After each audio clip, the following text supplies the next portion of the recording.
So part of my job, I had to take a financial survey. It was basically about how I've been investing and stuff, and then they were trying to convince me to invest differently. And they were using the dumbest reasons possible.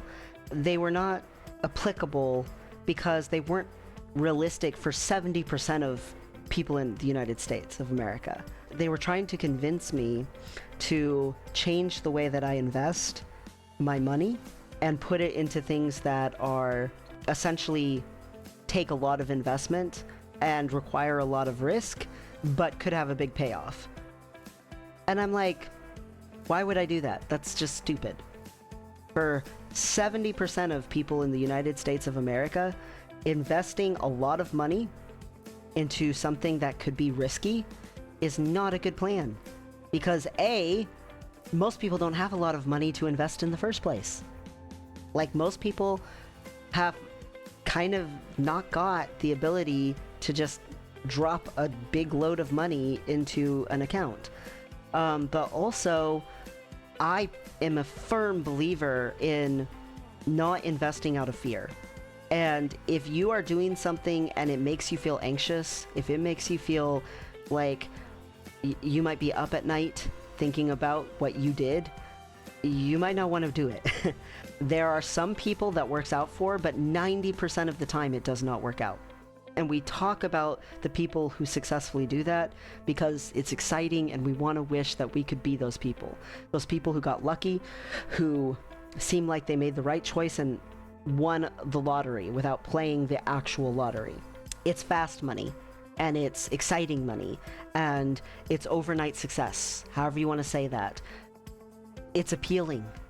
Getting out of our situation as quickly as possible can feel awesome and gratifying, and that instantaneous relief could be very, very wonderful feeling.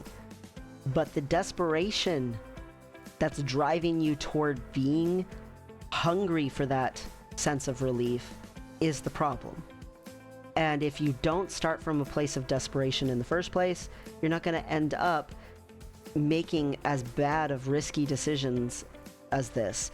They were suggesting that I could hide my income because it wouldn't be reported to the IRS if I invested and I took my money market accounts and put them in this other place.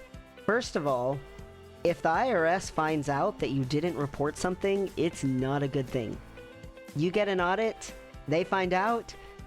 Believe me, I have seen people be audited before who were multimillionaires, and it is not a good thing. It is very much not a good thing. Secondly, they want me to take my money market account from this brokerage company that I know is CDIC insured, FDIC insured, totally covered. My money is safe there up to a certain point, like legally protected by the government, by insurance. It's protected, and put it in this skeevy place over here that I don't know what kind of insurances and coverages they have. They don't want to talk about it, at least not in a survey. Maybe if I went and investigated the place more, I could find some more. But in the survey, there's nothing there about it. I'm not going to do that. No. The answer is a hard no. And the majority of people have not got enough spare money that they can risk losing hundreds of thousands of dollars. Like, they can't risk that.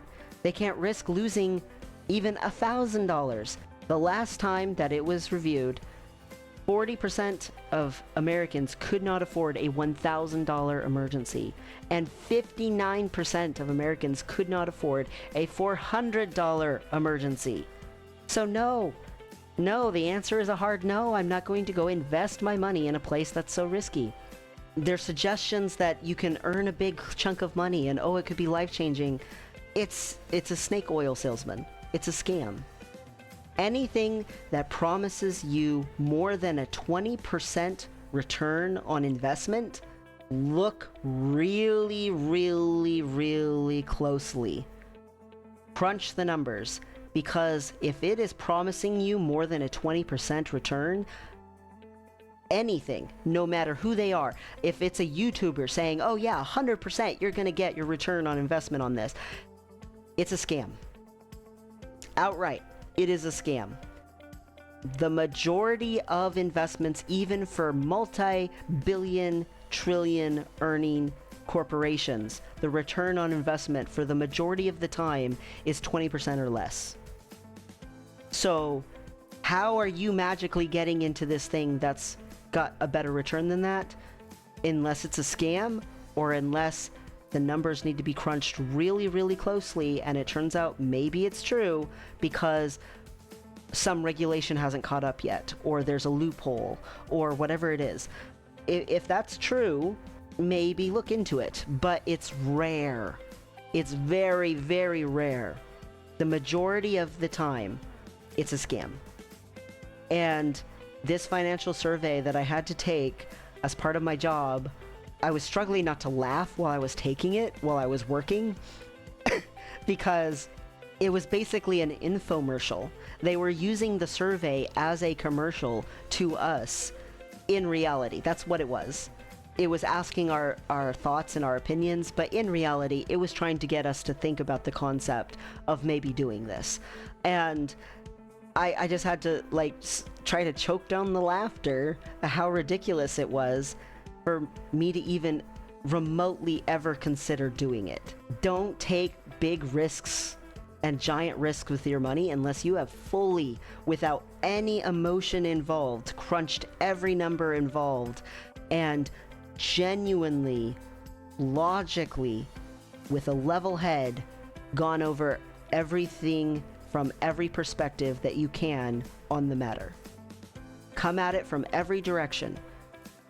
Be as careful as possible that the high risk thing that you're doing is as understood as much as you can, because then if the risk goes bad, you will be able to as quickly as possible get out of the situation. You might not be able to increase your odds of it being successful, but you can increase your odds of not getting hurt by it by being fully aware, even if it's something that you choose to do. But the majority of the time, if you crunch the numbers, you're going to find that you don't want to do it because it's a scam. It's not actually a wise investment. So just be aware, be secure with your money. Do the boring, quiet, simple thing with your money, not the flashy, risky, bad investment thing with your money.